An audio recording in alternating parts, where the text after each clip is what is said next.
இறக்கையுள்ள குஞ்சு இது, கூடு ஒன்றும் தேவையில்லை. புத்தியுள்ள பிள்ளை இது, கெட்டு நிக்க போவதில்லை. தாயொருத்தி இருந்தா ஒரு தந்தை உண்டு கேளம்மா.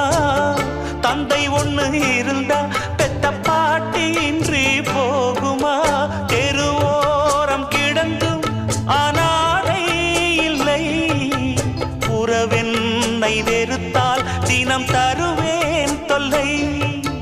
கெட்டாலும் பட்டாலும் உன் பேரந்தான். என்னடி ஞான பெண்ணே, உண்மை சொல்லடி ஞான பெண்ணே. நடந்தால் 2 அடி, இருந்தால் 4 அடி. நடந்தால் 2 அடி,